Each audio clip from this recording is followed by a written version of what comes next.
comentar ese cierre de las bolsas europeas que se acaba de producir en un mes especialmente convulso, el mes de agosto que cierra hoy, marcado por ese lunes negro. Durante el día de hoy las bolsas europeas apuntaban ligeras subidas en línea con las del IBEX, que parece que se mantenía en los 11.400 puntos.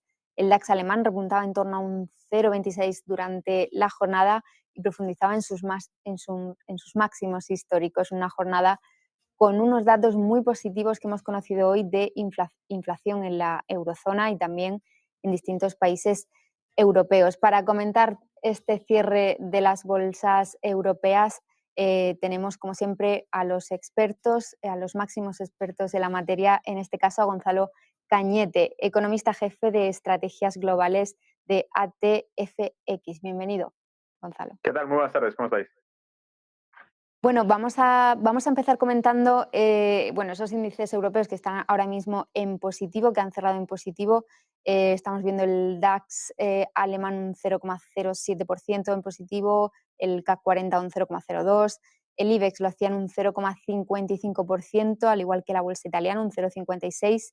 Mi primera pregunta, Gonzalo, es: hoy es una jornada marcada por esos datos positivos de inflación en la eurozona, que si quieres las repasamos. Baja al 2,2%, en la zona euro, en Francia bajaba al 1,9%, en Italia del 1,3 al 1,1%. Estos días lo hacía también en Alemania al 1,9% y en España al 2,2%. ¿Qué valoración haces de la jornada de hoy? También cierre de mes. Bueno, podría ser positivo siempre y cuando viésemos que se produce una economía sana y una economía fuerte. La lectura que tenemos que hacer, y con los datos de esta semana creo que se va perfilando bastante, las bolsas suben, en Europa especialmente, porque lo que están viendo es que con ese panorama la inflación deja de ser un problema, y como dijo en Jackson Hole la semana pasada Jerome Powell, esto es aplicable a Europa también. Si la inflación ya no es un problema, vamos a empezar a focalizarnos en el mercado laboral, dijo Jerome Powell. En el caso de Europa sería aplicado, vamos a empezar a focalizarnos en que ya que no es un problema la inflación, soltemos billetes, facilitemos las cosas, cortemos tipos de interés, generemos liquidez para la bolsa europea, porque Europa necesita crecimiento. De hecho, es que digo que no tiene tampoco una lectura demasiado positiva que tengamos una inflación suave, floja, por debajo del 2% en Europa, porque básicamente esto nos refleja que la economía está extremadamente débil. No hay que olvidar que la zona euro prácticamente no crece desde el año 2022. Alemania, como principal economía de Europa, no crece desde el año 2022. He publicado en más de una ocasión las cifras, las tenemos en pantalla, si lo quiere ver la audiencia, pero podemos ver que el crecimiento de Alemania se está moviendo prácticamente en zigzag desde 2022, no consigue levantar vuelo, y esto es aplicable también a Francia. Por lo tanto, de hecho, los datos que teníamos de Francia, fíjate, nos daban que la tasa de crecimiento que tenían del PIB también ha ido por debajo de las expectativas, y por lo tanto, con esa contracción del PIB o con esa subida del PIB menor de lo que se esperaba, a nivel mensual, a nivel anual la siguen situando en el 1% de crecimiento para este año, pero a nivel mensual la que han sacado de agosto no llegaba a esas expectativas. De forma que decimos, economía débil en Europa, tasa de inflación baja porque la economía es débil, no puede haber inflación donde no hay actividad económica, y por lo tanto las bolsas celebran esta victoria pírrica, porque no deja de ser simplemente una victoria efímera la que estamos viendo. Las bolsas suben, pero no hay crecimiento económico en Europa, y esto tarde o temprano impactará también sobre el reparto de dividendos y sobre los resultados empresariales, principalmente de las grandes compañías europeas, que son las que se están quejando de esta situación, porque en Alemania hemos tenido más de un CEO de multinacionales hablando de que es desastroso la gestión que se está haciendo con esto. Por lo tanto, es una victoria amarga que veamos llegar a máximos al DAX 40 sin que con ello vaya acompañado buenos resultados económicos por parte de la economía europea. Uh-huh. También, si nos vamos a España, el selectivo español no está actualizado el dato al cierre, ¿no? Pero crecía este mes un 2,64, perdona. También impulsado por Inditex, ¿no? Que ha sido protagonista estos días un poquito. ¿Qué pronóstico tienes para el IBEX? ¿Qué valoración haces de lo que pueda pasar a partir de ahora, de septiembre, donde parece que Inditex también está ahí al alza? Pues fíjate, para que tuviésemos el IBEX a niveles parecidos a los del resto de la renta variable de Europa, tendríamos que tener un IBEX en torno a 16.000 puntos. Estamos todavía muy abajo, estamos todavía en zonas que lo que está haciendo es recuperar parte del terreno perdido en la economía española, porque ha tenido pues una pérdida de oportunidades increíble comparado con el resto de Europa y comparado con las principales bolsas. Insisto, Alemania está tocando y rompiendo máximos históricos, mientras que España todavía estamos peleando por esos 11.000 y pico puntos que vemos hoy en día. Es positivo porque vemos que la bolsa avanza, pero no obstante, desde el año 2008, desde el crash de 2008, no hemos visto al IBEX 35 pasar de los 12.000 puntos. Así que mucho cuidado con los movimientos que estamos viendo porque hay que celebrarlo. Es positivo, evidentemente, que vayamos para allá.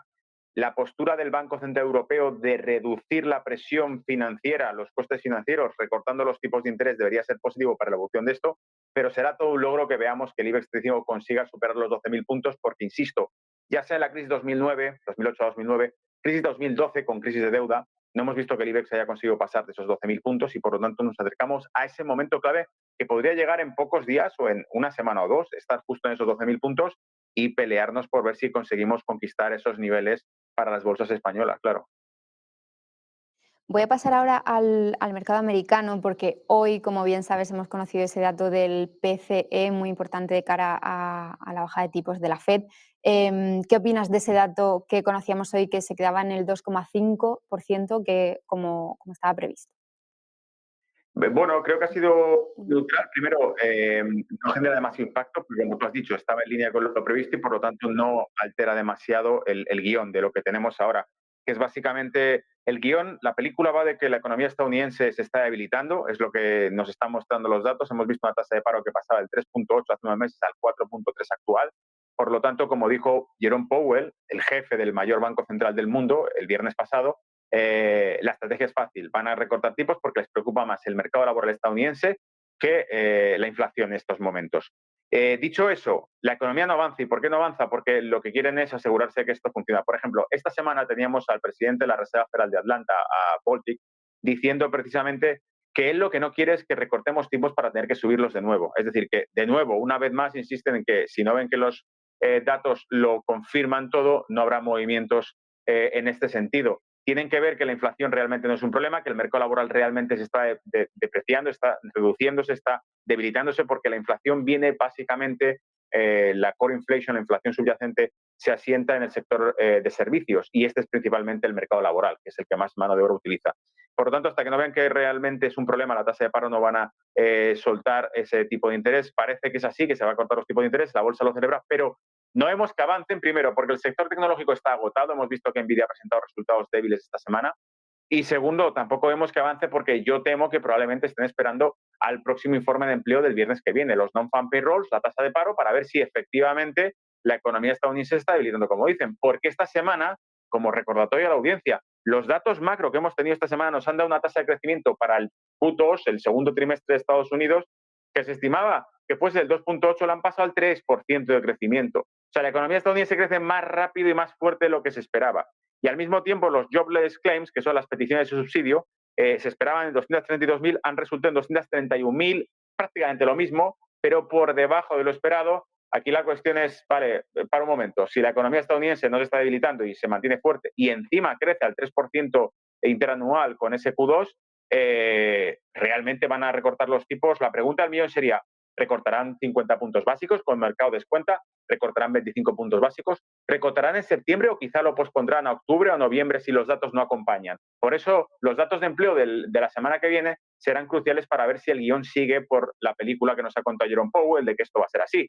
Porque si esos datos lo contradicen, veremos que no conseguimos tener confianza 100% de que la liquidez se va a ampliar con ese recorte de tipos. Y creo que eso es lo que reflejan Standard Poor's, Nasdaq, a diferencia, hay que decirlo también, de Russell 2000, por ejemplo, de índice Dow Jones Industrial, índices que, como no tienen sector tecnológico, se muestran un poco más independientes de este movimiento, porque, insisto, lo que más pesa es el sector tecnológico y vemos que no terminan de tirar, y creo que también en eso influye ese informe de empleo que veremos el viernes para consolidar esta postura.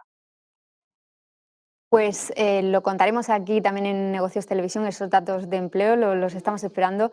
Muchísimas gracias, Gonzalo, por tu análisis, tomamos nota de todo y seguiremos comentando. Gracias a vosotros, un placer. Hasta luego. Vamos a hacer un breve repaso de ese cierre europeo. El IBEX 35 cerraba en los 11.414 puntos, un 0,49% más. La bolsa italiana un 0,54%.